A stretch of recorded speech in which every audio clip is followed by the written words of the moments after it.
Hi guys, this is Paul from Geeks Love Dogs, and this is The Good, the Bad, and the Books, where I talk about what I've read, what I'm reading, what I'm going to read, and sometimes some other not random nonsense like music and such, as well as what's happening with the channel.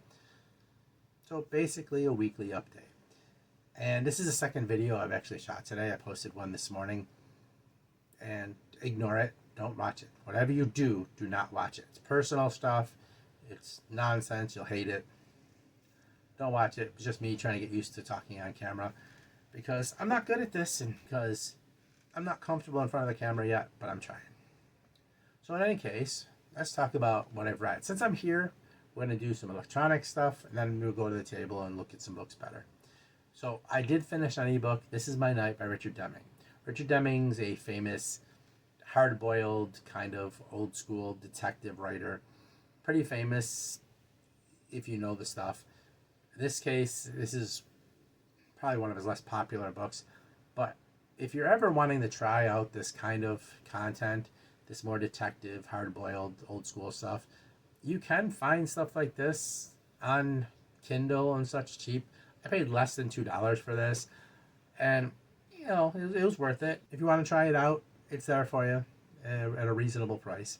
In this case, This Is My Night, written by Richard Deming, was written in 1961. It follows Casey Denver, who was fighting for Castro during the Cuban Revolution. At the end, he finds out about some of Batista's men who, when they realized they lost, took off with like $4 million from the Cuban treasury and are now in America.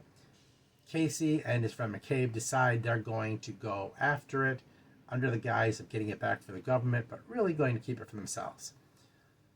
They set up a fake shooting to try and convince Batista's men that they're really on their side. They get taken in, and well, there's a murder mystery that happens as they're framed for murder, and we don't know who did it until the end. So there's a lot of it back and forth, typical investigation type stuff. It isn't a bad book. It's one of his more average books, to be honest, but it wasn't bad. And for, like I said, less than $2, if you want to experiment with that or read some Richard Deming, you got at least to get an idea of his style. So by the end, every woman in the world is falling hopelessly into Casey's arms, throwing themselves at him. Even the good girls who would never normally do this. It's kind of like that. It's goofy. It's fun. It's not explicit, maybe R-rated. And I'm amused at the fact that he's apparently such a good lover that at one point he makes a woman faint. And that's a little bit extreme, even for, great lovers like us. But it's a fun read, and like I said, it's cheap, so you can pick it up on Kindle if you want to check out some Richard Deming. I've been starting to collect some of his stuff, and there's a bunch of it on Kindle you can pick up. There's collections and stuff. So This Is My Night. I've also been doing Wraithstorm, which is book 3 in the Wraithblaze saga by SM Boyce. These are extremely long fantasy books. I'm doing it mostly audiobook. I've read the first 2. The first one was okay. The second one I loved. That was a 5-star read. I'm not quite halfway through this one. And again, we're back to kind of average. We'll see how it plays out. It's pretty interesting overall, but like I said, feeling kind of mid on it. The second book, though, like I said, fantastic. Basically, you have a good guy who makes a decision, kills the bad guy, and pays for it by having to take in the soul of a dead Wraith King who he has to share his body with. And it's a fairly interesting story. They said it's very long fantasy. All the books are about 1,000 pages long. So they said I'm in the middle of that, so I'm not going to talk about it too much. But that's what I'm doing electronically right now. So we're going to go to the table and look at what else I finished and what else I'm doing. Okay, guys, welcome back to the table. And I'm going to show you this. I'm not going to count this towards my reading because more or less it's an art book, but I did finish it. This is Barbarians on Bikes from the Men's Adventure Library. I did go through the whole thing. Just kind of wanted to show you. One of the Dyson Doyle Men's Adventure Library books. Like I said, it's basically an art book. This one is signed by Bob. So that's real quick. It's basically an entire book of like covers from old men's pulp magazines that featured biker type imagery and stories, along with images from the inside that revolved around the stories that were covered. So just basically wanted to show you. Like I said, I'm not going to count it towards my reading because there isn't much to read, to be honest, but just wanted to show you that I did make my way through the whole thing. And it's interesting stuff. Again, if you're into old pulps and stuff, it's kind of wanted to show you what it was, so you can get an idea. It's fun stuff, and I did get my way all the way through that. I'm not going to show you everything, but so that's the Men's Adventure Library. Make sure you check it out. So I'm just going to leave that there somewhere. I finished Mexican Gun Hawk by Byron Philip Highfill. This was a book that only had 1 rating, no reviews or anything else. When I got to it, I read this, I should say, for June on the Range, something I picked out that I found. There's a kind of a sad story, and I did a video review of this, so you might want to go check it out if you want to know more about this, so I don't have to get too much into it. But I did finish it.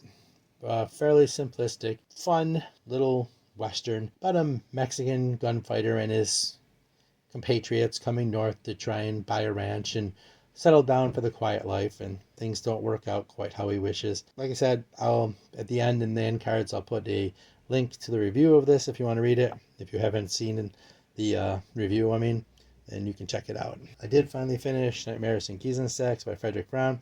This is a short story collection by the great Frederick Brown, the master of the 1 and 2 page short story. Some of them are extremely short. There's 47 different stories in here. Most of them very short, a couple longer ones at the end. This was a lot of fun. I really enjoyed it. Everyone should read some Frederick Brown. He's good at what he does. He's fun. And I'm a fan of his stuff. And by the way, that was a gift from my oldest son, just to throw that out there. So let's just talk about what I'm currently reading, because along with what I've showed you and the Richard Deming, that's what I finished for the week. June is already beginning to shape up similar to the way May did. Hopefully it doesn't stay that way because it's been incredibly busy to start the month. And I want to get more reading done. So anyway, what am I currently reading? So I am currently working on another Men's Adventure Library book, Atomic Werewolves and Man-Eating Plants. This is a collection of stories from old pulps that revolve around, I'm just barely started, like 40 pages in, that revolve around weirdness, old weird pulp stories. So, and I do like the weirdness sometimes.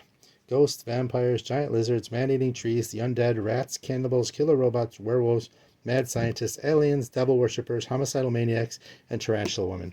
Now you know what's in here that I'll be reading. There's also some good articles written by Dice and other people talking about the history of the pulps that are included in here and different things like that. It's always really interesting. They're very educated, very knowledgeable on the subject of the pulps and these weird stories, and it's a lot of fun. If you want some information and to be entertained, I highly recommend that you go track these down. They're available on Amazon. They are available on the Men's Adventure Library website as well. Check them out. They're just great reads. So I'm working on that. And I'm also a couple hundred pages into Primitive War 1. They're making a movie out of this, and I wanted to read it before the movie came out because I was definitely interested. It is Vietnam era war book mixed with Jurassic Park. Well, they call it Jurassic Park, but if you're an older guy like me and you grew up with the old school movies from the 50s, 60s, 70s, where strangers would wander into a valley that's lost in time, or the Valley of the Gwangi type movies, or even the old Sir Arthur Conan Doyle's version of Lost World, it's more like that in the Vietnam era. I'm about halfway through. I'm having fun with it. There's a lot of weird dinosaur stuff, some interesting war stuff, and when I finish it, I'll give you more of an update on it. But it's enjoyable. I'm having a good time with it, and if this sounds like something you're interested in, like I said, there is a movie coming out. The trailer's already out for this, and if you want to read it before the movie comes out, you might want to jump on it. It's by Ethan Pettis, Primitive War Book 1, Opiate Undertow. So, having a good time with that. Check it out. And as I said in the opening, I'm reading Wraithstorm, which is a third book in the Wraithblade series, so I'm working on that at the same time. I kind of pulled this off my shelf to read too, because the Ebes guys were going to read it and review it, and I thought I'd read along. So when I watched their video on reviewing this book, I would be more up to date. And if I happen to, jump in and watch, I could speak intelligently on what they were talking about. And I just thought it'd be fun to read the same thing. They were kind of like a buddy read without them even knowing that I'm reading along. Whatever, I just thought it was a fun idea. It's a lot to put on my plate at once, but hopefully the week goes better. So that's what I'm reading, and basically what I'm going to be reading, because that's a lot on my plate. I'm going to, at a given time, I'm going to throw this into the mix and start working on Edward S. Aaron's Cat's Paw Ordeal. He's known for the assignment books, the Jarrell's assignment spy books. I wanted to read some of his other stuff. I have this. It sounded interesting. So many of these books have dead, passed out women on them. It's just, I guess, a trope of the time. This is a Fawcett Gold Medal book, and it sounded interesting. So if I get time, I'm going to throw that into the mix too. That's what I'm reading and going to read. Hey guys, real quick addendum. So just as I was uploading this video to be edited, I got a text from Jake from Pulp Mortem, and I will not be reading this week. Instead, I'm going to be reading Star Witches by John Lymington, because I'm doing it with Jake as a buddy read. We're going to film at the end of the week. He'll let you know. We're doing it on his channel, so he'll let you know when it's going to air. So I'm really looking forward to that. Jake is a dude, and I appreciate that he's doing this with me. So come check it out. Should be fun. And just wanted to let you know, little change in the plans for the week. Thanks, guys. Some real quick channel stuff. Like I said, I posted a video this morning that I told you don't watch. Are you listening to me? Don't watch it. It's embarrassing. Last week I did, everything was a little bit out of order, like I said, because June was a mess.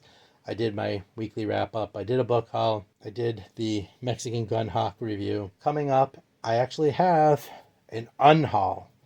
Believe it or not, I'm going to do an unhaul. I have a ton of books that I'm going to get rid of. So if you're interested in seeing what I'm getting rid of when you've seen videos of how much crap I brought into the house, I'm hoping to get that up soon. Tuesday, Wednesday, maybe Wednesday.